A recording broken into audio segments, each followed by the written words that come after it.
So I opened a yoga studio and immediately wanted to close it down. So I thought that I would talk today about these feelings that come up when we're doing something big, even when it's something we want to do and we're really excited about doing and we feel really passionate about, that then the resistance comes, that these uncomfortable feelings where we feel like an imposter, all of our stuff comes up and we want to run away and hide. Let's talk today about what you need to know to get through these feelings so that you can get to the other side and actually do the big thing that you've been trying to do. So this space took a really long time to put together. First, we had a disaster house build, so that took an eternity, and then we finally got the shed done, and then we had to build this space within the shed, do all the sheeting, all the painting, all the flooring, all the insulation. It's still not technically finished, but I have opened and I am teaching classes here. So it really wasn't a quick process. I've been so excited. I've been planning and thinking about this space and the classes I'm going to offer here for a really long time. And yet, when I finally got to that point of it being ready enough that I could teach classes, I immediately wanted to crawl in a hole and die and never talk about it ever again. I felt like, who am I to be doing this? I questioned whether I'd even remember how to teach in person. Could I still hold space in person? Because I hadn't taught in person for about 5 years because we moved, because of COVID, because I didn't have a space that worked for my life and my family, and all of my work is online, so that's what I was focusing on. All of the doubts and the fears came up and it got me good. I was honestly ready to just forget about it. I talked myself out of it completely and I was ready to not do it anymore. I was like, you know what? I'll just rent the space out as a spare room. Why am I even bothering with yoga classes? Even though we had just spent so much time and effort and money making this really beautiful space, and I was so excited to teach in this space and to be teaching in person again. And this is why we need group chats with our closest friends who also happen to be yoga teachers, who understand that feeling of imposter syndrome and understand those feelings of resistance. So I immediately text the group chat. Side note, I had to scroll back about 300 messages to even find this because it was a few months ago. So I messaged the girls in the group chat and they're immediately like, of course you're feeling like this. You're birthing something so big. This is huge. You're about to crown. And I was like, of course. And this is something we often reference in our group chat. We're all mums.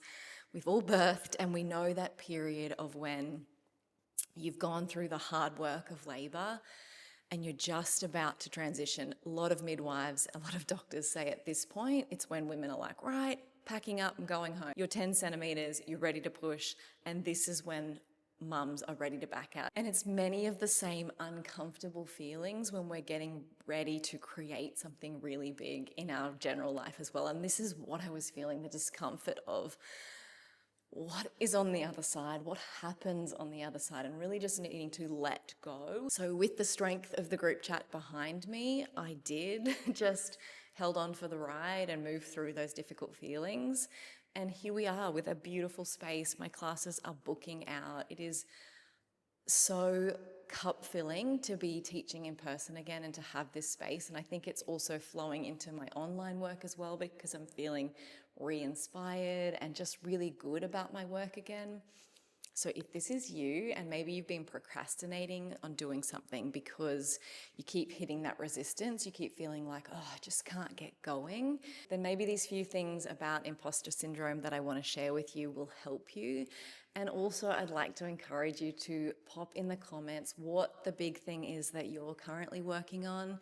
Let me be your friendly group chat who can encourage you to keep going when it starts feeling tricky and you start coming up against that resistance. So the first thing we need to remember when we're not feeling good enough, when we're feeling that imposter syndrome, is that it's not just something you feel when you're doing something for the first time. This is not my first in-person space that I've created. We did one at our coast house as well. This is not the first yoga class I was ever going to teach. I've taught thousands of yoga classes, both in person and online. This feeling that I had opening the studio was something I felt when I taught my very first class.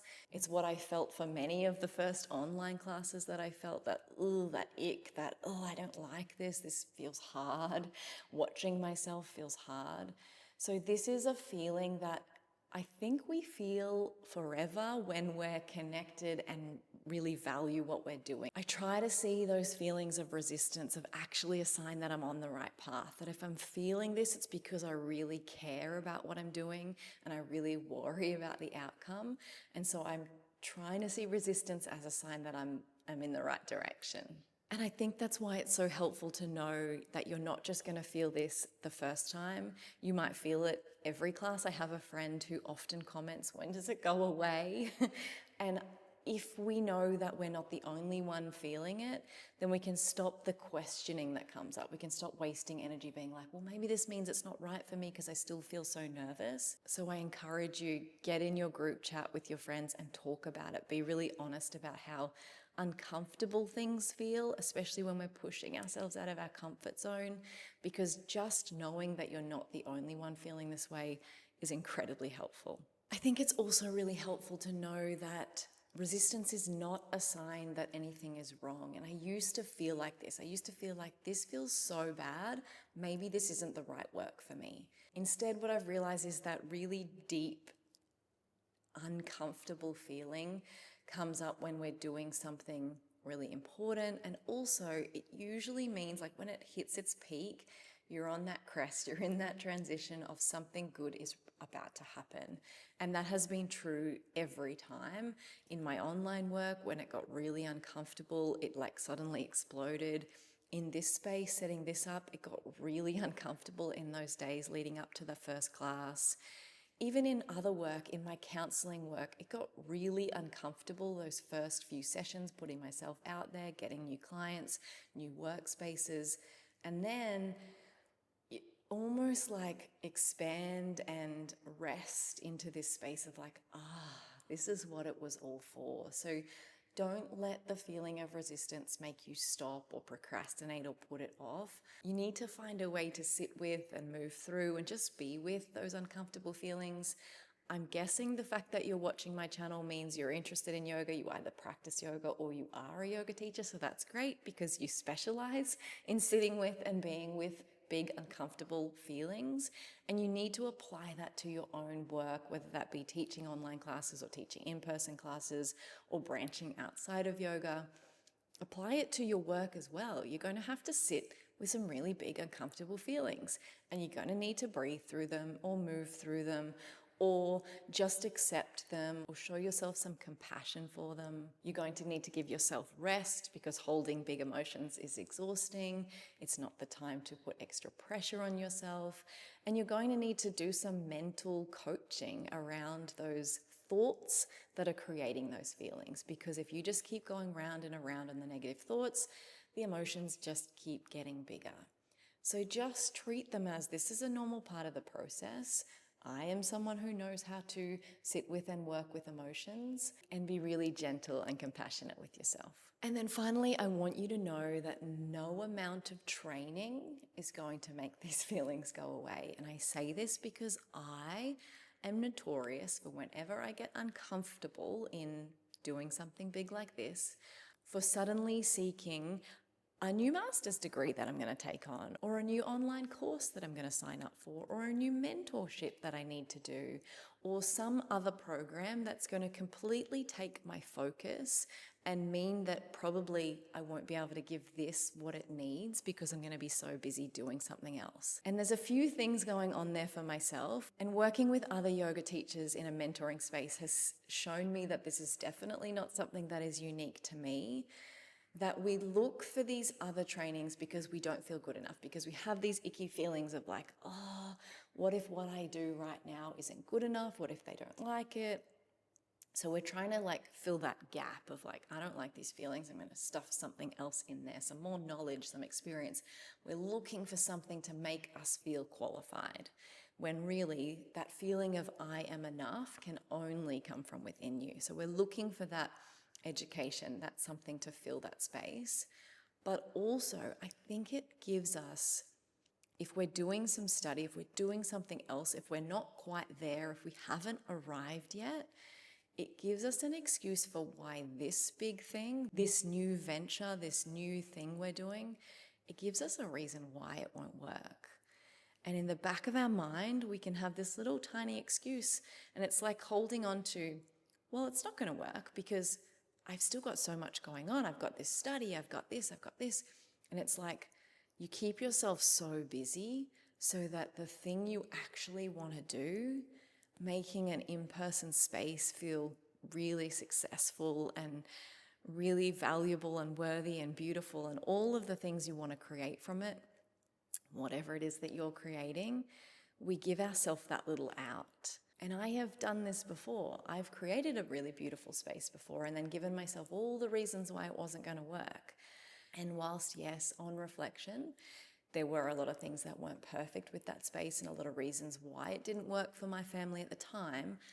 But I think if we sort of dug a little deeper underneath, I was afraid that it wouldn't be successful. And so I gave myself reasons why it wouldn't be. Ugh. Having to sit with that is really uncomfortable. And I'm really conscious and focused this time not to do that with this space and to let it be easy, not in a all my feelings are easy, but let it be easy in that it is what it is and it's beautiful and it's fun and I'm enjoying it. And I really love in-person work and the connection and the feelings you get from sitting and holding space in person in real life. I love my online work and all the freedom it gives me, but this is what fuels me. And so it feels really good to have this space again. And I'm so glad I didn't let those feelings of imposter syndrome, of not being enough, stop me from actually running classes. Because I did a lot of that thinking before I shared that first class. I was like, you know what? We don't have the curtains up yet. We started without air conditioning. We don't have shelves up yet. Like I want beautiful shelves and artwork on the walls and plants. I don't have a screen door here yet, so I can't let the breeze come in. There are a lot of things that still yet aren't perfect with this space. But yet I bet that you here looking at this space now are like, that is the most beautiful space. I don't know what you're talking about. And honestly, everyone who comes through the door, they don't see all the faults. They don't see the fact that we don't have a concrete driveway yet. I want to get a beautiful path and I want it to be lit and I want a sign so people know where to go and where to park. All of these things will come, and I could have let it not being perfect yet stop me from getting started.